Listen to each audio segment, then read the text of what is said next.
Welcome to Innovators Journey, the show where we go behind the bold ideas and breakthrough moments with business leaders, creatives, and makers who are turning passion into purpose and building lasting connections through their craft. I'm Nick Franck, and today I'm joined by Diane Nussbaum, executive pastry chef and owner of Dian's La Petisserie, a beloved Philadelphia-based bakery that she has been running since 1986. Diane's not only a master of her craft, but also a pioneer in customized baking, offering vegan, gluten-free, sugar-free, non-dairy options to meet the unique needs of her customers. Her passion for quality, care, and creativity has made her a trusted name in the culinary world for nearly 4 decades. Diane, thanks for taking some time away from baking to chat with me today. Oh, I'm so happy to be talking to you today because I love what I do, and it's so great to be able to share what I do with other people, and so they know where they can go to find a really quality product. Yeah, and just getting right into that, what is it about your approach that makes people trust you with these personal, important dates? I mean, I see the beautiful cake in the background. People trust you for weddings, anniversaries, birthdays. What is it about your approach that people come to you and trust you for these big dates? The wedding day is so important, and it's not something that people do lightly. They research, they look for reviews, and we get great reviews. And one of the main things that they say in the review is that they really enjoy the personal relationship that they have with me because I spend time with each one of the brides. I make sure that I understand what their personal likes are. They show me pictures of what they like. We sometimes will put 2 or 3 different pieces together to make the final wedding cake that they really want to have. We put a lot of love and time into every cake that we make, and we don't make anything frozen. We make everything from scratch. We use all fresh ingredients. I think it's really key. It's like you baked it at home and mom iced it for you. I love that. And for you, what are some of the special cake flavors that you do that make people continue to come and ask you to do this for them? So one of the ones that I've started a long time ago, we lived in Italy for 2 years and had some of the best, most amazing fresh food and fruit. And one of the desserts that I ate there was fresh strawberries with fresh squeezed lemon. And I loved that. So when I came back, I'm like, I want to do something with lemon and strawberries. But of course, strawberries are fragile and they're very expensive. So then we started developing a lemon pound cake with a raspberry buttercream filling. And that has been one of our very most popular ones that people talk about after the wedding. One of the brides said to me, oh, my parents were asked if they had any more of the pound cake at home because they loved it so much. So that's one of our great ones. Also, we make this very dark chocolate ganache, which is like a fudge. And when people eat that as a filler inside a devil's food chocolate cake, they all go crazy. And they usually save that for the top tier that they save for their first anniversary, which I don't think it ever gets to be their first anniversary. I think they eat it before. Right. And we also offer a free anniversary cake if they write us a review. I don't really check. I ask them, did you write a review? And if they say no, I'm like, well, you have a week. Write a review. Right. And they do. And it's really nice to see them again and keep that connection. And that's the way that we get to see them for the first anniversary, the baby shower, and the first birthday of the baby. And so we keep those families. And I just love that. I just love that personal approach to how you go about your business. And you mentioned living in Italy and going to Italy. So I'm curious, like, how did living there kind of change your outlook, maybe not only on how you work professionally, but on your life as well? So it was one of the best experiences of my life, honestly. I mean, I cried for a month before we had to leave. My husband was in the Navy, so that's how we got there. And we didn't want to live with the other American families. I really wanted to immerse myself. So we lived on a great street that was all Italian.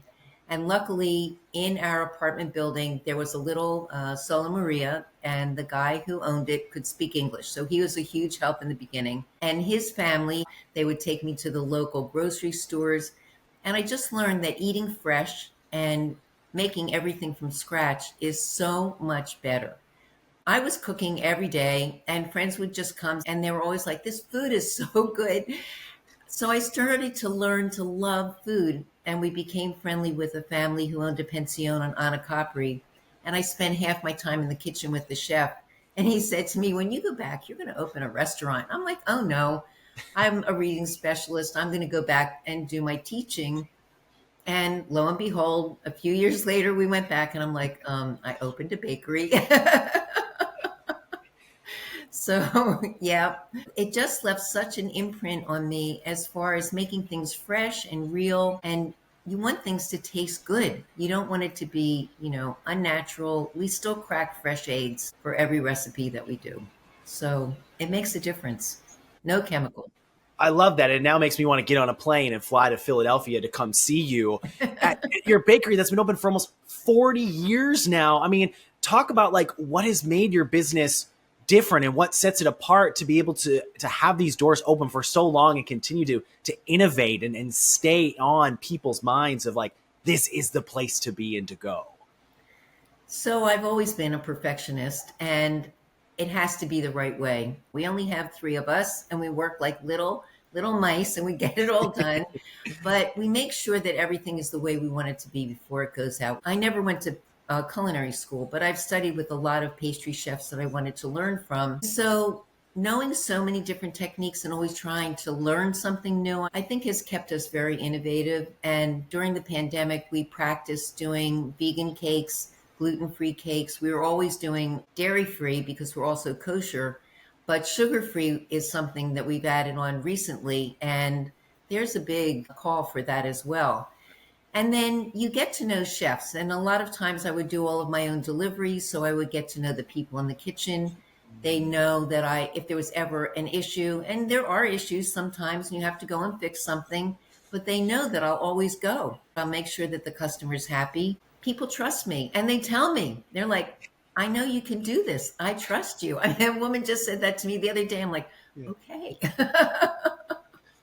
Well, I love that. And I love the cake in the background. And I think you have some other sweets to show us as well, I right? wanted to show you because we started as a French bakery. So we used to have these fantastic cookies that we'd make all the time. So the top one are tuile. If you ever get to eat them, they're worse than potato chips. You can't eat just one. Very crispy almond cookie they're made so that as soon as they come out of the oven, you have to scrape them off the pan and put them in a curved mold. So hot fingers.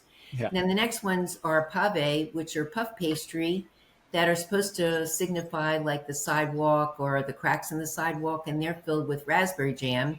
And then the little palmier, the little pig's ears, which we dip in chocolate, also puff pastry. I'm trying to let people know that we will make them for special events. So I have an event coming up for a bridal shower, and she asked to have some of these cookies, and I'm really excited to be able to send them.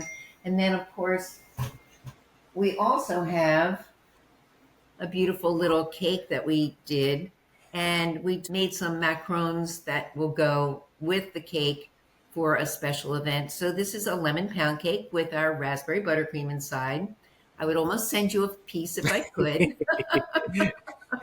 But we love doing little things as well as big things. We don't have to do a huge wedding cake for people to call us. We'll make a small birthday cake. And during the pandemic, we made anything that people called for. We were doing pizza dough. We were doing scone, things that really we weren't doing at all anymore, but we were willing to take any order just to stay alive. And we did. We're doing great. That's so great to hear. And if people want to find you, if they want to get a cake, get cookies, get whatever, how do they find you? So people can find us online. They can order online. They can pay online. They also call. And word of mouth. Word of mouth has been our best advocate, really. And then we deal with hotels and caterers, and they send us customers as well. It's just been a journey, and I kind of let things organically go where they're going to go. And when they want a special dessert, we're willing to make it for them, even a small order, if somebody asks. Well, I love that. And thank you for sharing your story, and thanks for sharing some time with us today. Well, it was really a pleasure talking to you, and I hope I can send you some cake sometime.